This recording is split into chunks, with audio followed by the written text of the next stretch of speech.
Último bloque ya de Plural. En este espacio invitamos al jefe de neurología del Hospital Madariaga, a Hugo Solís, al doctor Hugo Solís, para hablar sobre neurología. ¿Cómo estás, Hugo? Bienvenido. Hola Raúl, un placer estar en tu programa. Bueno, muchas gracias por la invitación, un gran honor. Queremos saber, Hugo, qué pasó, si se puede evaluar, si se puede, si hay algún estudio, qué pasó en la pandemia o durante la pandemia en el campo neurológico. ¿Afectó, no afectó, tuvo relación, no tuvo relación? No, sin duda que afectó y te diría más, sigue afectando también. Ha habido diversos síntomas, desde el trastorno del sueño, el insomnio, la dificultad para concentrarse, una queja bastante frecuente en personas que han tenido COVID, que ya no tienen la misma concentración que antes, de una amplia gama de actividades, de gente que trabaja de albañil hasta profesionales que nos consultan y nos dicen que la concentración no es la misma, que se dispersan mucho. La fatiga, la falta de fuerza, una sensación de aletargamiento difícil de explicar, que antes no la tenían y que posterior a haber tenido COVID lo sienten, lo perciben. Después síntomas que ya quizás no hacen tanto a la parte neurológica en sí, pero palpitaciones que antes no tenían y que bueno, la están percibiendo. Después síntomas como depresión, como no. La depresión ha sido un síntoma muy presente. Si bien quien se encarga específicamente es el médico psiquiatra, nosotros hemos visto muchos cuadros de depresión también en el contexto de COVID o post-COVID también, ¿no? Creo que no fue para menos, ¿no? ¿Cambió entonces o modificó la agenda de alguna manera el COVID en tu campo? Sí, por supuesto que sí. Me estaba olvidando de algo que para nosotros es algo de todos los días, la cefalea, el dolor de cabeza. El dolor de cabeza, como la impresión es que en algunos pacientes se vio descompensado, ¿no? Tenían más o menos unos episodios de dolores de cabeza o cefaleas tensionales más o menos ordenados, y que después de haber tenido COVID, el relato es que lo han notado mucho más frecuente, mucho más periódico. Y claro que cambió la agenda, sí, sin ninguna duda, ¿no?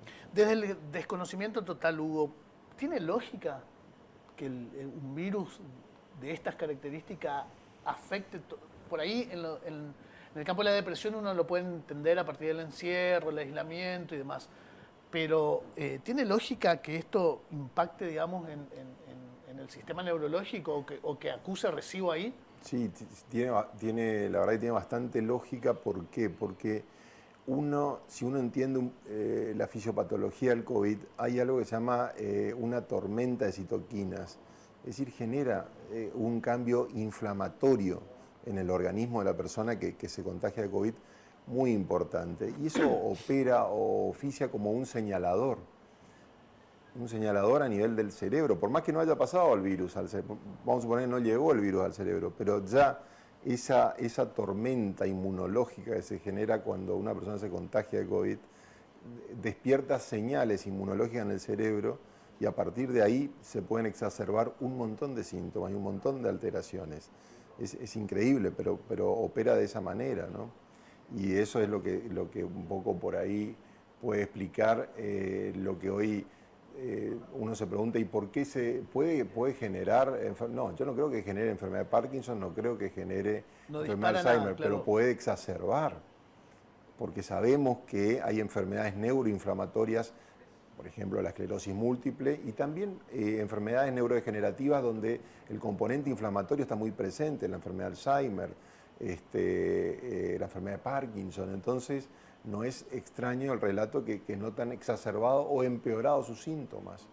Y claro que sí, hay un cuadro inflamatorio donde señales mediantes puede estar exacerbando todo, ¿no? ¿Hay un rango de edad donde haya impactado con mayor fuerza? Vos decías recién, desde cualquier tipo de oficio, pero también Sí. lo podemos ver en edades o... Nosotros vemos mucho, percibimos mucho el impacto en franjas de edad media, 40, 60, 65 años, pero el impacto yo creo que es amplio, abarca casi todas las edades, desde lo que nosotros hacemos neurología de adultos, ¿no? Claro. Pero sí ha sido, en mi caso, por ahí he tomado mucho contacto con esa franja y bueno, esto que te comentaba, ¿no? El trastorno del sueño, el insomnio, síntomas de depresión, de melancolía, de tristeza, de angustia, de mayor labilidad emocional, el dolor de cabeza o la cefalea. Y bueno, en fin. ¿Se tratan, se corrigen, se mejora, se supera? Las fallas cognitivas de esto de no sentirse con la misma potencia cognitiva que tenían antes. Claro. Esto sí, se va corrigiendo, en el caso de lo cognitivo, en muchos casos se aconseja talleres de estimulación cognitiva en aquellas personas que ven mermada su capacidad cognitiva en forma notoria. Aconsejamos eso, la estimulación cognitiva, inclusive en el Hospital Madariaga con el equipo de rehabilitación, donde está la licenciada Paredes, la licenciada Pozzi. Se ha trabajado arduamente en eso también, es un trabajo intenso, ¿no? Pero también es algo que se percibe. Y un dato que por ahí no me quería olvidar es que, como no, la falta de olfato, la anosmia, o la falta de gusto, la ageusia, eso ha sido también un motivo de consulta neurológico muy, pero muy presente. ¿Que persisten después de recuperados? Hay variables. Hay gente que se ha recuperado a los 2 meses, al mes, hay gente que ha pasado un año y que refiere que no recuperó en toda su potencialidad el olfato, ¿no? Ahí también trabajamos un poco junto con los otorrinos, que son distintas terapias de estimulación del olfato que se llevan adelante, pero eso es un ejemplo también bastante interesante de afectación también neurológica compartida, que en este caso con los otorrinos, ¿no? La falta de olfato, la falta de gusto, ¿no? Claro. Fuera del COVID, ¿cuáles son los problemas neurológicos que afectan a los misioneros? Dejando de lado la etapa... Son variados. Siempre decimos, por ejemplo, que en el Hospital Madariaga uno puede abrir el libro de neurología porque se ve desde los primeros síntomas de cefalea hasta enfermedades inflamatorias y autoinmunes como la esclerosis múltiple, enfermedades como el Parkinson, enfermedades como el Alzheimer. Y dentro de las que vemos y que ocupa la mayor agenda del neurólogo está la cefalea, sin duda, pero un tipo de patología que a nosotros nos lleva mucha preocupación es el accidente cerebrovascular, sin duda. Sobre todo en nuestra rama, el isquémico, en el hemorrágico participa el neurocirujano, ¿no?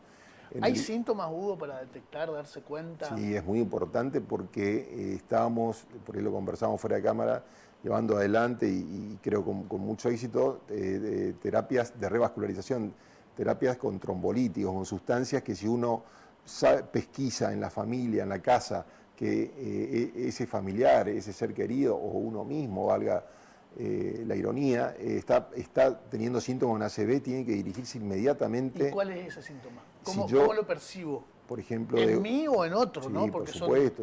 Yo empiezo a notar que me está costando hablar, que estoy arrastrando las palabras, ni hablar si eso se acompaña de debilidad en el brazo, por ejemplo, en el brazo derecho, en la pierna derecha, generalmente es cruzado. Pueden haber excepciones, pero es un hemicuerpo, o si a mí me cuesta mantener el equilibrio, o si de golpe tengo un episodio de dolor de cabeza absolutamente intenso que jamás tuve, amerita irse hasta el hospital, a la guardia y elevar la sospecha de un evento cerebrovascular, porque ahí está y existe la posibilidad de utilizar una sustancia que pueda destapar ese vaso. Un ACV isquémico es ni más ni menos que un vaso tapado, un vaso si no operamos dentro de las 4 horas y media, después ya no podemos usar esa sustancia. O sea, fíjate, Raúl, la importancia del tiempo aquí. Aquí el tiempo importa más que nunca. Claro.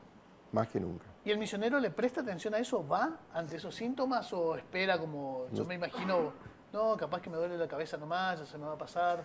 Nosotros estamos viendo de que cada vez tiene más registro, cada vez está asistiendo más rápido a los lugares de control y queremos seguir haciendo hincapié en eso, en que sean todavía más diligentes, más rápido. Eso lo estamos haciendo en el Hospital Madariaga y el consejo es lo antes posible que sean trasladados.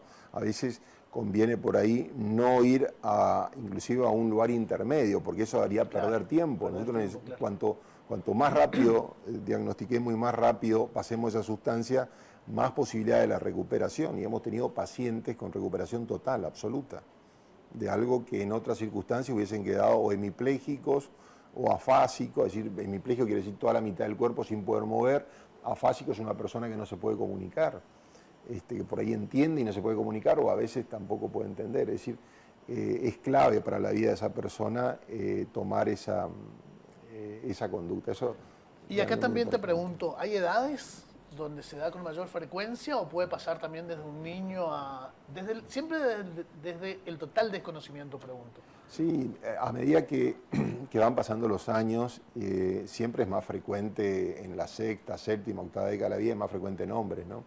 Pero también es cierto que la franja de pacientes jóvenes ha ido incrementándose mucho también.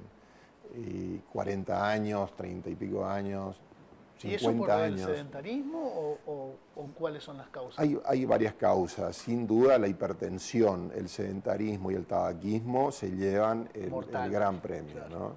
Después hay excepciones, lamentablemente, circunstancias genéticas o enfermedades como son la trombofilia, de alguien que por ahí se cuida, pero desgraciadamente tiene una enfermedad que genera trombos y bueno, sobre la cual una vez que uno hace un diagnóstico también hay un tratamiento, ¿no?